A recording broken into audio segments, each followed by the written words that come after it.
gente vê a galera entrando na bolsa, nos investimentos, e basicamente o que eles mais gostam de olhar, né, o primeiro indicador ali que eles começam a olhar e para tomar as decisões do que investir são os dividendos, né? Principalmente em fundos imobiliários. Mas quais são os problemas de só olhar para esse indicador e quais são outros indicadores que o investidor pode olhar para, enfim, fazer uma análise um pouco mais profunda? Legal. Eu gosto muito da ideia de olhar dividendo, porque o cara vem para a bolsa, a gente estava até falando isso aqui agora, às vezes até sem muito objetivo, né? Ele não sabe o que ele quer ganhar uma grana aí e tal.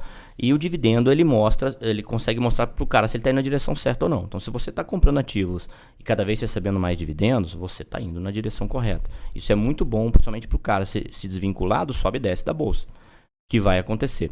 Em se tratando dos fundos imobiliários, ele precisa entender por que aquele fundo está pagando dividendo para ele.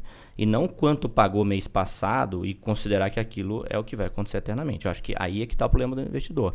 Ele olha o último dividendo, ou dividend yield, né, e considera aquilo que aquilo está dizendo tudo. E não é o caso, né? E acho que assim, o dividend yield ele tem um problema que ele é precificado quanto pagou pela cota. Perfeito. Então, muitas vezes você pega assim, o dividend yield tá um estouro, né? Tá muito bom, 10, 12, 15, 20%. Que nada mais é quanto que pagou nos últimos 12 meses. Isso, você faz uma divisão entre o quanto ele pagou, o preço da cota, faz uma misturinha matemática lá e dá lá o dividend yield. Só que assim, se ele pagou muito, que nem você falou, descorrelacionado com o histórico dele, ou se o preço da cota teve um viés negativo naquela última semana porque foi amassada pelo mercado, ele distorce muito rápido esse indicador e aí seu ranking de escolhas ele pode estar totalmente deturbado, né? Então você tem que tomar muito cuidado em só analisar o dividend yield. Exato. O dividend yield é exatamente isso. São os últimos 12 meses de dividendos dividido pelo preço da cota. Aí você imagina um fundo que está ficando ruim mesmo, né?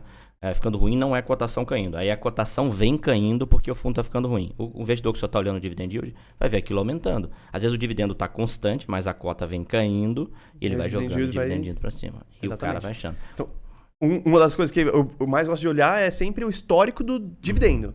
E ver qual é a volatilidade, né? A manutenção daquele dividendo. Pô, você está pagando certinho todos os meses um valor único por cota, a cota está bem estabilizada, não importa muito a oscilação da cota. Porque quando a gente vai para a estratégia de fundos imobiliários, pelo menos eu quando eu olho isso, eu vejo a composição de quanto aquela carteira me rende, mas não a composição de quanto aquela carteira me traz de valor patrimonial, né? É um pouquinho diferente quando a gente trata de ações, que a gente vê mais o quanto eu tenho de carteira. Exato. Eu sugiro muito pra galera assim, qualquer métrica relacionada a preço, você deixa por último. Tá, se eu falar pra você assim, tem um carro aqui de 200 mil reais. Esse carro é caro ou barato? Que carro? Se for uma Ferrari é barato, né? Se for um Golzinho, 10 anos de uso detonado. Né? Exato. Hoje em dia tá na FIP.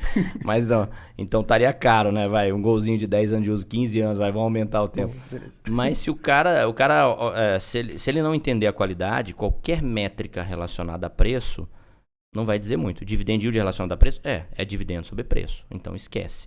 Vamos olhar o quê? O que eu tenho? O que eu estou comprando? Eu estou comprando 10 prédios. Aonde? Na Faria Lima ou lá em Alphaville, né? É completamente diferente, né? Vamos pensar um pouco em localização. E esses imóveis são bons, são ruins? Então, primeiro o que eu estou comprando. É o tipo de coisa legal, é o tipo de imóvel que eu compraria. Muito raciocínio de investidor. Entender quais são os imóveis, né? Exatamente. Esse é o tipo de imóvel que deve ter demanda. Se eu tenho uma empresa de advocacia, será que eu quero estar na Avenida Paulista ou será que eu quero estar lá longe, né? Por exemplo, bairros mais periféricos. Você começa a entender exatamente o que você está comprando. E aí você avança para a precificação, né? Então, análise fundamentalista em qualquer coisa, né? É você entender os fundamentos, né? E o fundamento de um imóvel é a qualidade, localização, quem faz a gestão daquilo, o histórico da gestão. Né? As taxas que a gestão cobra também, né? Você sabe que isso é uma polêmica grande, né? Para o investidor, como analista, eu olho. Quando eu estou na posição de educador, eu sugiro que o investidor não olhe a taxa. Ele olhe, depois da qualidade, o resultado. Porque o resultado já é líquido de taxa. Perfeito. Senão o cara fica naquela assim... Ele corre o risco de se inclinar para um fundo que cobra uma taxa menor, mas entrega um resultado pior. Se o cara tá ficando bilionário, gestor, mas eu também tô ficando, ótimo. Pô, vamos dividir, né? Então, agora, o problema é quando cobra-se muito, entrega-se pouco. Exatamente. Aí eu perco dinheiro e o gestor tá lá mas se você, curtindo a vida. Se você vai precificar o tijolo, né, por exemplo, um tijolo, em função da renda que ele te paga, você já está olhando o resultado líquido. Então, pouco importa se o cara ficou com muito, né? Ele ainda está te entregando o suficiente para valer determinado preço. Esse é o raciocínio. Você vai fazer o contrário, né? Uhum. Boa. E quais são outros indicadores?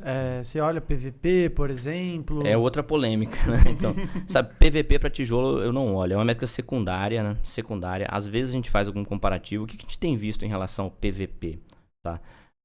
Imóveis estão sendo vendidos. Vamos pegar o HGRU, por exemplo, que é um fundo que tem vendido muitos imóveis, com preços completamente diferentes do VP. Tá? Geralmente melhores ou piores? Melhores, geralmente melhores. Dificilmente, se o gestor vender abaixo, né, ele está reconhecendo um prejuízo ali. Então, geralmente, ele vai vender acima. Mas às vezes está vendendo 30% acima, 40% acima, e tem acontecido de um fundo que teve reavaliação patrimonial há meses atrás. Ou seja, Mas ele mesmo que audita, né? mas não é. O avaliador é um avaliador externo, né? O avaliador do imóvel é um avaliador externo. Então, ele vai ter lá os critérios dele para fazer essa avaliação. O que a gente tem visto na prática é, a minha visão, até que ponto dá para confiar nessa avaliação externa? Eu não confio, porque quando ele está vendendo os imóveis, o preço está diferente. Então, não considerar aquela avaliação. Outro ponto é o seguinte, a lógica do investimento em fundo imobiliário, na minha visão, é justamente colocar dinheiro no seu bolso todos os meses. Então, às vezes você está comprando um fundo imobiliário que tem imóveis aqui na Faria Lima e os imóveis estão com desconto. Você chegou a essa conclusão. Se você só vai ganhar aquele desconto, né? Ou seja, aquela diferença que você vai ter aquele ganho de capital, se o gestor vender. E muitas vezes não faz sentido para ele vender. Não que ele não esteja disposto a, mas a tese principal é te entregar renda.